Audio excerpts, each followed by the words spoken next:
রহমান রাহিম। আজকে আমরা স্লাইড ক্যালিপার্সের সাহায্যে কোনো বস্তুর দৈর্ঘ্য নির্ণয় কীভাবে করা হয় সেটা জানব। আচ্ছা, স্লাইড ক্যালিপার্স সম্পর্কে জানার আগে আমাদের জানতে হবে হচ্ছে ভার্নিয়ার স্কেল সম্পর্কে। মূলত এই স্কেলটা কেন ব্যবহার করা হয়? আমার হাতে একটা স্কেল আছে, এটাকে আমরা বলি হচ্ছে মেন স্কেল বা প্রধান স্কেল। যে স্কেল দিয়ে আমরা এখানে যদি আমরা একটু খেয়াল করে দেখি যে এইদিকে একটু খেয়াল করি যে এইদিকে যে দাগগুলো আছে, এদিকে যে দাগগুলো আছে আমরা যদি খেয়াল করে দেখি যে সেন্টিমিটারে 1 সেন্টিমিটার, 2 সেন্টিমিটার, 3 সেন্টিমিটার এইভাবে আছে, আর ভেতরের দিকে আছে হচ্ছে মিলিমিটারে। এই যে 0.5 মিলিমিটার, তারপরে এইটুকু 1 মিলিমিটার, মোটামুটি মিলিমিটারে দাগ কাটা আছে। এটা ছোট্টভাবে মিলিমিটারে দাগ কাটা আছে। তো আমরা এই স্কেল দিয়ে দেখো সবাই তোমরা হচ্ছে মিলিমিটার মোটামুটি মাপতে পারবা। মিলিমিটারে 1 মিলিমিটার, 2 মিলিমিটার, এই যে এখান থেকে শুরু করে এই পর্যন্ত হচ্ছে তোমার 10 মিলিমিটার। আচ্ছা, তারপরে আরেকটা দাগ যদি যায় তাহলে হচ্ছে বড় দাগটা গেলে 20 মিলিমিটার। অর্থাৎ এই স্কেল দিয়ে আমরা মিলিমিটার পর্যন্ত ক্ষুদ্র দৈর্ঘ্য পরিমাপ করতে পারবো। কিন্তু মিলিমিটারের থেকেও যদি আমরা আরও ক্ষুদ্র দৈর্ঘ্য পরিমাপ করতে চাই, যেমন 0.1 মিলিমিটার, 0.2 মিলিমিটার, 1.2 মিলিমিটার, 2.2 মিলিমিটার, তো এরকম ক্ষুদ্র পরিমাপ করার জন্য আমাদের লাগবে হচ্ছে স্লাইড ক্যালিপার্স। তো স্লাইড ক্যালিপার্সের উপরে একটা স্কেল লাগানো থাকে যেটাকে বলা হয় হচ্ছে ভার্নিয়ার স্কেল। এই যে আমি একটু ভার্নিয়ার স্কেলটাকে আলাদা করে এখানে দেখাইছি। তো ভার্নিয়ার স্কেলটা মূল স্কেলের সাথেই লাগানো থাকে। উপর দিকে যেটা আছে এটা হচ্ছে ভার্নিয়ার স্কেল, আর এটা হচ্ছে মেন স্কেল। আশা করছি বুঝতে পারছো সবাই। তো মূলত হচ্ছে ভার্নিয়ার স্কেলটা মেন স্কেলের সাথে লাগানো থাকে, আর মেন স্কেলের সাথে ভার্নিয়ার স্কেল এই দিক আর এই দিকে, অর্থাৎ দুই দিকে মুভ করা যায় বা সরানো যায়, এই জন্য এটাকে বলা হয় হচ্ছে স্লাইড ক্যালিপার্স।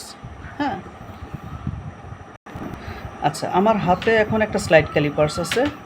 এই যে এইটা হচ্ছে মেন স্কেল, ঠিক আছে। এখানে এই যে আমরা দেখতে পাচ্ছি যে সেন্টিমিটারে দাগ কাটা আছে, যেদিকে লেখা আছে সেন্টিমিটার।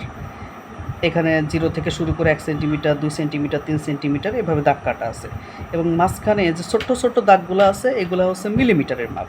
অর্থাৎ 1 মিলিমিটার, 2 মিলিমিটার এরকম করে। এই যে 1 সেন্টিমিটারের জায়গায় যখন আসবে তখন 10 মিলিমিটার আসবে, 2 সেন্টিমিটারের জায়গায় যখন আসবে 20 মিলিমিটার আসবে, কারণ 10 মিলিমিটারে হয় 1 সেন্টিমিটার। মিলিমিটারের সাথে সম্পর্ক হচ্ছে সেন্টিমিটারের, 10 মিলিমিটারে 1 সেন্টিমিটার। কিন্তু এখানে দেখো আমরা কি মিলিমিটারের থেকে ক্ষুদ্র, অর্থাৎ ওই যে 0.1, 0.2, 0.3, 0.3, 0.4 এরকম মিলিমিটার কি আমরা এই মেন স্কেল দিয়ে মাপতে পারবো না।